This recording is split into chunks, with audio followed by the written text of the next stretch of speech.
Ngayon pong araw na ito ay ika 40 days po niya. Yan. Tatatadin ko nga po ng angel dito kasi tuturing ko ang anak ko na isang angel.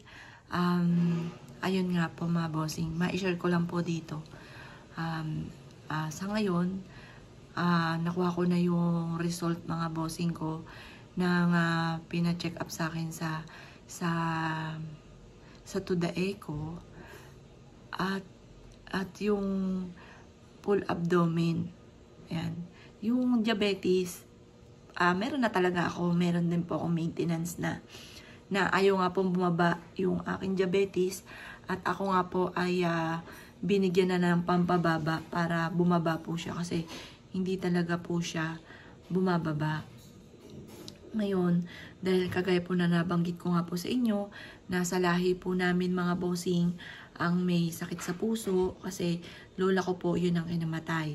Tapos yung anak ng lola na kasing edad ni Jovelyn din dati, 19 years old, ay namatay din po dahil sakit sa puso. Kumbaga, nasa lahi po namin na sakit sa puso mga bossing. At yun nga po ay sa ngayon parang hindi ko pa kayang sabihin mga bossing. Yung buong detalye. Sa Biyernes po, bagaan nagbasa po lang ay sa ngayon nagbasa lang po muna ay yung aking kapatid na nurse na nasa Canada. Tapos, kasi nga po, hindi akong pwede magpa-check up pa ngayon dahil MWF po yung pinakaano ng doktor. Ika 40 days po ngayon ni Jovelyn. Siyempre, unahin ko po muna itong aking pong anak. Pero, yun nga po, ang nabasa po ng aking pong kapatid ay nag-iyakan nga po kami ng aking mister. Ay sa ngayon parang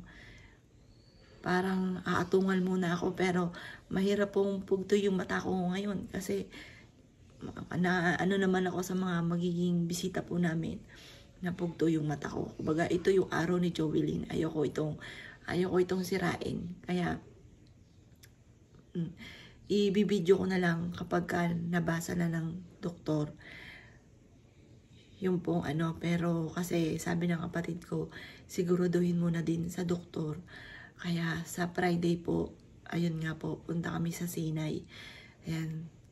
At magpapacheck up nga po ako.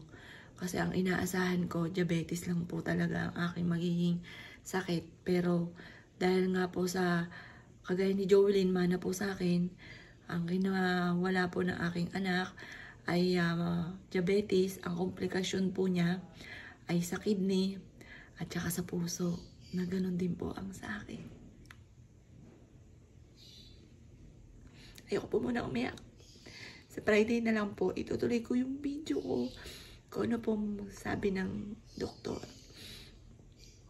Salamat po. Ngayong araw na ito mga bossing ko ay ika 40 days po ni Jovelyn. Yan, nag-off lang po ako ng ilaw. Hindi ako masyado nakakatulog. At alam ko po na ngayon ika 40 days. At sabi nga po nila ay aakit na yung anak ko sa langit. Yan, ang laki ng pack na pack yung aking eye bags. Ayan, happy lang. Yan, bawal po ma-stress. Ang mga bossing na may member na ng media, may diabetes, kalmado lang po tayo mga bossing. Ayan, mga angel. Kasi isa sa mga angel yung aking anak. Tapos nakakatuwa naman to. Hindi talaga po siya natuyo. Tapos ayun, medyo natuyo siya. Lalagyan ko na lang, babasahin ko po ng tubig. Ayun, kasi medyo parang nalupay-pay. Tapos yung favorite niya, sunflower. Yan po yung mga favorite ng aking anak. Yan. Hello anak. Good morning. Yan. May nakapagsabi po dito na videohan ko daw dito. At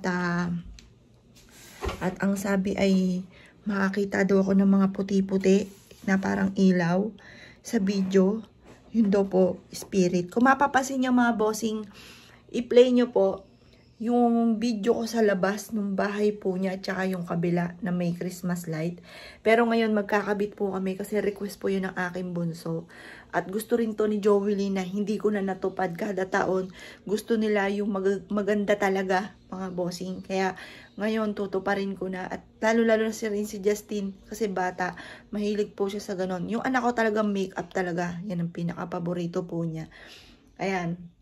Ngayon po, may nag-request na videohan ko. Yung parang video lang talaga. Na kapag nakakita tayo ng mga dot-dot, mga angel daw po yun.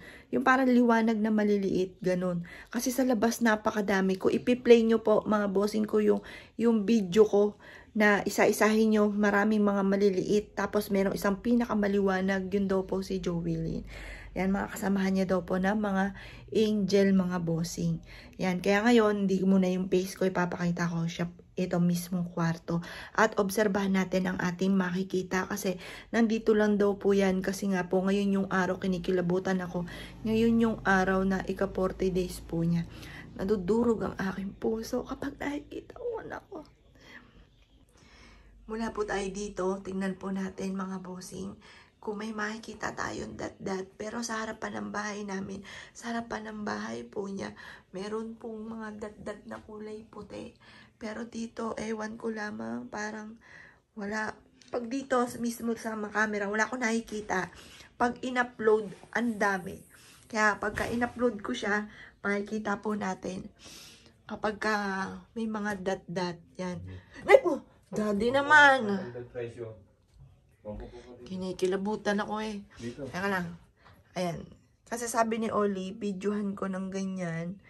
Tapos, saka i-upload kapag nakakita ng mga dat-dat. Kasi dito sa video, daddy, walang dat-dat. Ayan o, napakalinis. Ayan o. Napakalinis ng ano. Wala. Ito ko din. O, ayan, sige. Hala mo na rin ako. Paano ano? Ay, ganun ba? O, sige. Yan. O, yan. Ang ano naman sa akin, low blood po ako. Nandiyan si Ron. Ay, yung anak, taka lang ha. Inaanohan lang ako. Binibipi lang ako ha.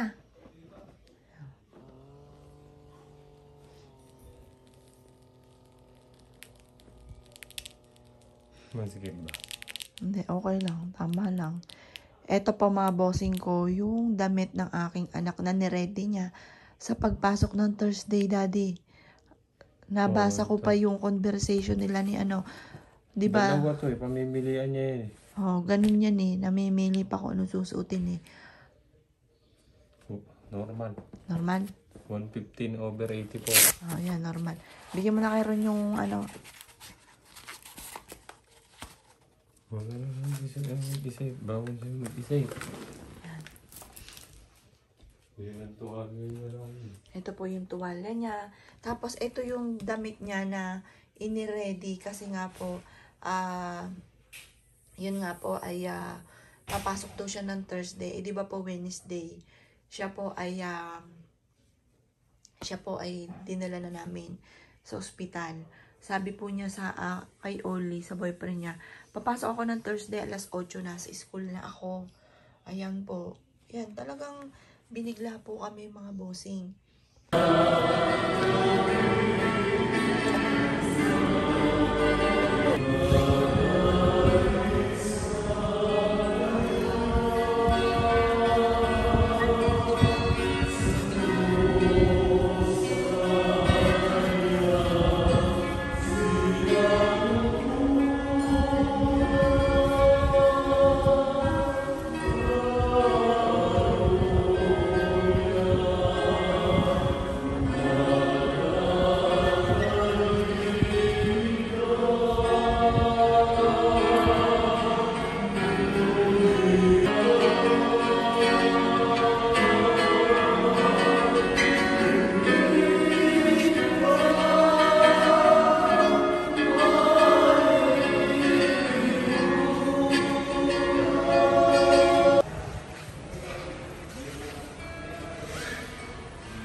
ang kaluluwa ni Joey na namatay na lumiyagan, na ipinaghirap mo at ikinamatay sa krus. Jesus ko, alang-alang sa kasagalang lubong itinawis mo, sa halaman ng pinananalanginan mo sa amang Diyos. Bawat katawan ng kaluluwa ni Joey.